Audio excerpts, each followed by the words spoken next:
Nelson Bernal used to work in a state-run car wash. Now he's converted part of his house into a car wash business of his own. Next door, his neighbor has turned his home into a hamburger joint.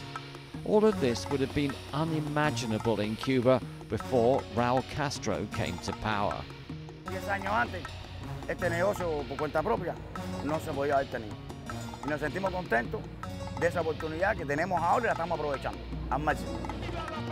Under Cuba's former leader, Fidel Castro, the island became the only communist-run country in the Americas with a Soviet-style state-run economy. When Fidel Castro became ill and handed power to his younger brother Raúl in 2006, many in the West thought the system would collapse without him. Yet it proved a smooth transition, and Raul Castro quickly showed that he had ideas of his own. In July 2007, shortly after I arrived in Cuba, I came here to the central city of Camagüey to hear Raul Castro give his first major speech, indicating that change was on the way. Thousands of Cubans packed into Camagüey's Revolution Square, where Castro surprised the nation with his criticism of some of the country's economic shortcomings, especially in food production. Estamos ante el imperativo de hacer producir más la tierra. Habrá que introducir los cambios estructurales y de conceptos que resulten necesarios. His talk of structural and conceptual changes was the first indication that here was a pragmatic leader prepared to challenge communist orthodoxy. Rafael Hernandez is editor of Temas, Cuba's leading magazine covering social, political and cultural issues. I think that Raul Castro's main legacy, one of the main legacies, has been to make reforms a legitimate policy, to make Cubans used to the idea that socialism is not a system that is intact, that is the same. If you ask a Cuban 5, 6, 7 years ago, what is socialism? Most people will give you the same definition. Today, if you do that, you may get 6, 7, 8 different, very different views.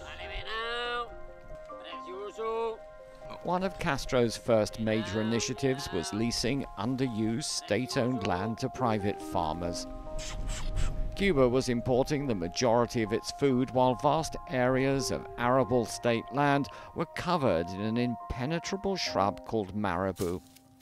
Jorge Robles is one of around 150,000 Cubans who've leased more than 1.5 million hectares of agricultural land from the state. I first met Jorge Robles in 2009. He'd recently taken up the offer and moved his family into a wooden shack without electricity while he set about clearing the land of marabou. When I returned 2 years later, he was raising cattle, growing bananas, and building a new home. Today, the house is built and with electricity. Robles now has more than 80 cows, along with his latest venture, short-haired sheep. All of this is your land. He's also planted some 3,000 guava trees, along with hundreds of mangoes and avocados. Eso es bueno, para que haya producción, para que mientras más producción haya es mejor, para el país, para todo el mundo.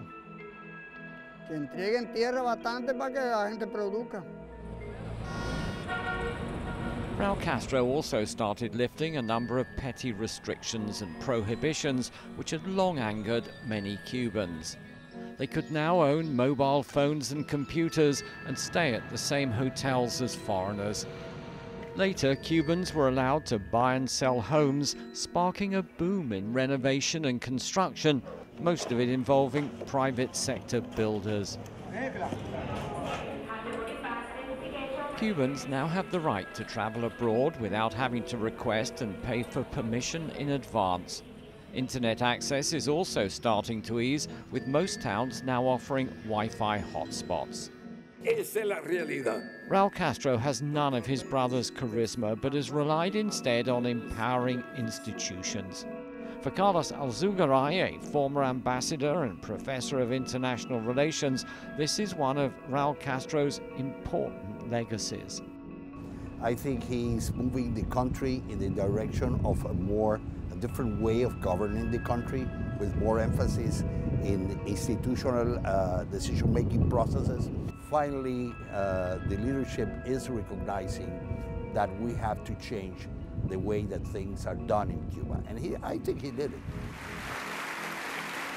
Part of that involved convincing the Communist Party to accept that economic reforms were needed, opening the door for small-scale private businesses and foreign investment.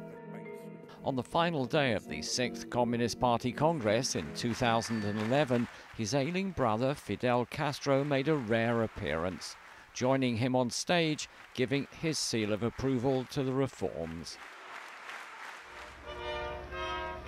Raul Castro's other major breakthrough was restoring diplomatic relations with Cuba's Cold War enemy, the United States, and inviting President Barack Obama for his historic visit to Cuba. I have come here to bury the last remnant of the Cold War in the Americas. It was a move which proved hugely popular with many Cubans, but not with Fidel Castro. This time he didn't approve and published a critical article calling Obama's speeches enough to give anyone a heart attack. Communism is the past, freedom is the future. The new US President Donald Trump didn't approve of Obama's initiatives either, and has rolled back many of the changes, returning to much frostier relations.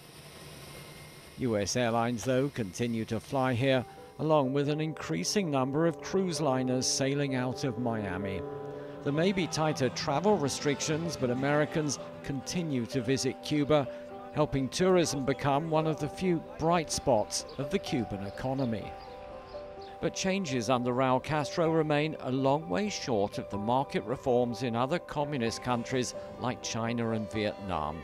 His successor faces a struggling economy hit by falling oil supplies from crisis-hit Venezuela and the continued US trade embargo. The economic reforms also appear to have stalled, with new licenses frozen for private businesses like restaurants and lodgings. Raul Castro saw himself as a transitional president. His stated aim was to create a, quote, prosperous and sustainable socialism to ensure that the system survives once the generation which created it is gone. Prosperity, though, remains in short supply. I think he has prepared the country to the post-Castro era. So I think his impact is great, but his impact, I think, is being challenged by forces that, what he has called old mentality, which in a certain way are linked to the past before him. Now it's the turn of Cuba's new president, 58-year-old Miguel Díaz-Canel, to find a balance between the growing pressure for change while keeping the old guard on board. Raul Castro, in the meantime, remains head of the Communist Party.